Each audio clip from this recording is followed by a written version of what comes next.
প্রিয় ষষ্ঠ শ্রেণীর শিক্ষার্থীরা, শুভেচ্ছা নিও। আজকে আমি তোমাদের 2025 সালের নূতন বই বাংলা প্রথম পত্র চারুপাঠ এখান থেকে গদ্য প্রথম অধ্যায় মোহাম্মদ শহীদুল্লাহর লেখা সততার পুরস্কার থেকে বহু নির্বাচনী প্রশ্ন এবং সৃজনশীল প্রশ্ন নিয়ে আলোচনা করব। প্রথমে তোমাদের বলবো, যারা আমার চ্যানেলটি সাবস্ক্রাইব করবে না তারা আমার চ্যানেলটি সাবস্ক্রাইব করবে এবং আমার সাথে থাকবে। তাহলে চলো আমরা ক্লাস শুরু করি। বাংলা প্রথম পত্র চারুপাঠ গদ্য 1, সততার পুরস্কার, মোহাম্মদ শহীদুল্লাহর লেখা। এই গল্পটি তোমরা বাসায় ভালো মতো রিডিং পড়ে নিও।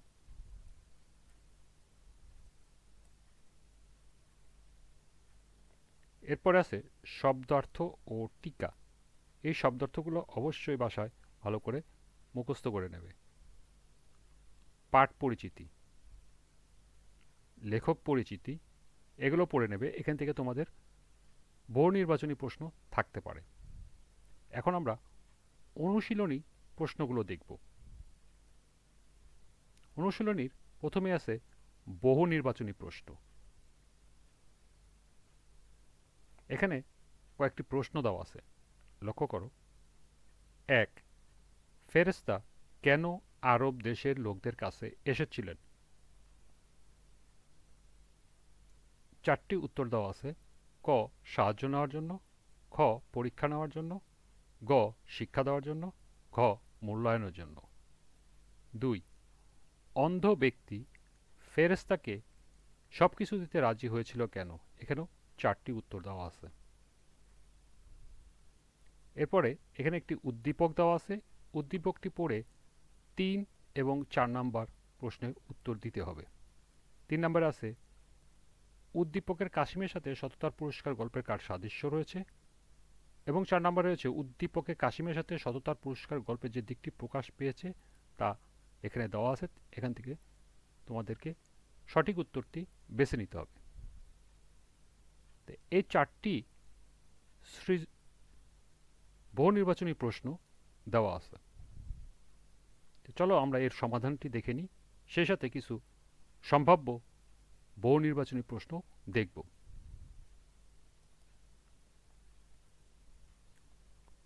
অনুশীলনীর প্রথম প্রশ্ন ছিল, ফেরেশতা কেন আরব লোকদের কাছে এসেছিলেন? ক, সাহায্য নেওয়ার জন্য, খ, পরীক্ষা নেওয়ার জন্য, গ, শিক্ষা দেওয়ার জন্য, ঘ, মূল্যায়নের জন্য। সঠিক উত্তর খ, পরীক্ষা নেওয়ার জন্য। আমি লাল কালি দিয়ে দিয়েছি তোমাদের বোঝার সুবিধার জন্য। 2, অন্ধ ব্যক্তি ফেরেশতাকে সবকিছু দিতে রাজি হয়েছিল কেন?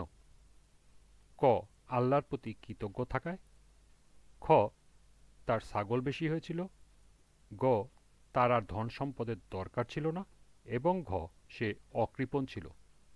সঠিক উত্তর ক, আল্লাহর প্রতি কৃতজ্ঞ থাকায়। নিচের উদ্দীপকটি পড়ো এবং 3 এবং 4 নম্বর প্রশ্নের উত্তর দাও। এর উদ্দীপকটি লক্ষ্য করো। নন্দীপাড়া গ্রামের নওশাদ পরোপকারী মানুষ। এই তো সেদিন প্রতিবেশী কাশিমের বাড়িতে আগুন লাগলে নিজের জীবনের ঝুঁকি নিয়ে কাশিমকে নিশ্চিত মৃত্যুর হাত থেকে উদ্ধার করে নওশাদ।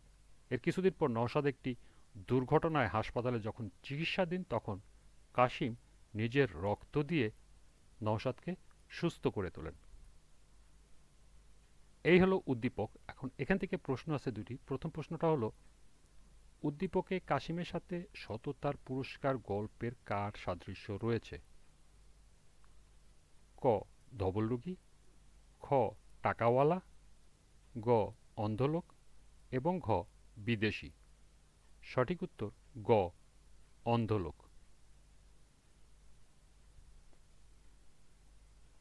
4, উদ্দীপকে কাশিমের সাথে সততার পুরস্কার গল্পে যে দিকটি প্রকাশ পেয়েছে তা হল নৈতিক মূল্যবোধ, পরোপকার, কৃতজ্ঞতাবোধ। নিচের কোনটি সঠিক? 1 ও 2, খ, 1 ও 3, গ, 2 ও 3, ঘ, 1 2 3। সঠিক উত্তর ঘ 1 2 ও 3, অর্থাৎ তিনটি সঠিক উত্তর। এই ছিল অনুশীলনীতে দেওয়া 4টি বহু নির্বাচনী প্রশ্ন। এবার আমরা কিছু সম্ভাব্য আরও কিছু বহু নির্বাচনী প্রশ্ন দেখব। 5, যদি তুমি মিথ্যা বলিয়া থাকো তবে তুমি যেমন ছিলে আল্লাহ আবার তোমাকে তাহাই করিবেন, কথাটি কে বলেছিলেন? ক ধবলরোগী, খ টাকাওয়ালা, গ স্বর্গীয় দূত এবং ঘ অন্ধ ব্যক্তি। সঠিক উত্তর গ স্বর্গীয় দূত। 6, আল্লাহর কসম, আল্লাহর উদ্দেশ্যে যে জিনিস লইতে তোমার মন চায় তা তুমি লও, কথাটি কে বলেছিলেন? ক ধবলরোগী, খ টাকাওয়ালা, গ স্বর্গীয় দূত, ঘ অন্ধ ব্যক্তি। সঠিক উত্তর ঘ অন্ধ ব্যক্তি। 7, আমির শব্দের অর্থ কী? ক বাদশাহ, খ ভিখারি, গ ধনী এবং ঘ কৃপণ।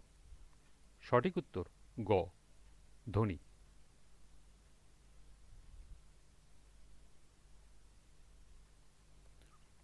8, ধবল শব্দের অর্থ কী?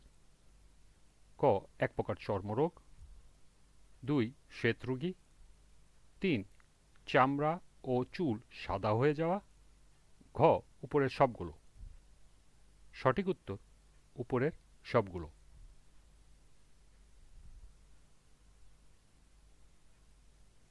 9, সততা পুরস্কার গল্পের পাঠের উদ্দেশ্য কী? ক সততা, খ পরোপকার, গ নৈতিক মূল্যবোধ এবং ঘ উপরের সবগুলো। সঠিক উত্তর ঘ উপরের সবগুলো।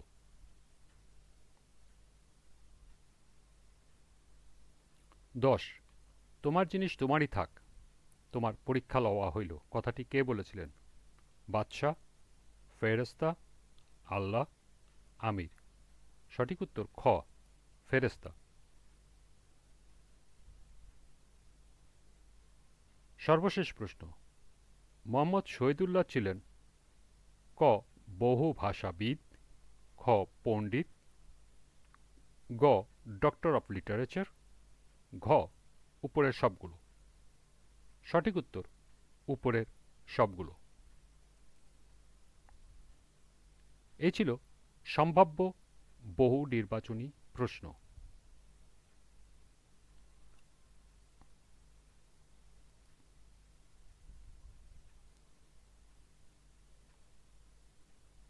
এরপরে সৃজনশীল প্রশ্ন। আজকের ক্লাসটি এই পর্যন্তই। পরবর্তী ক্লাসে সৃজনশীল প্রশ্ন এবং সম্ভাব্য প্রশ্ন নিয়ে আলোচনা করব।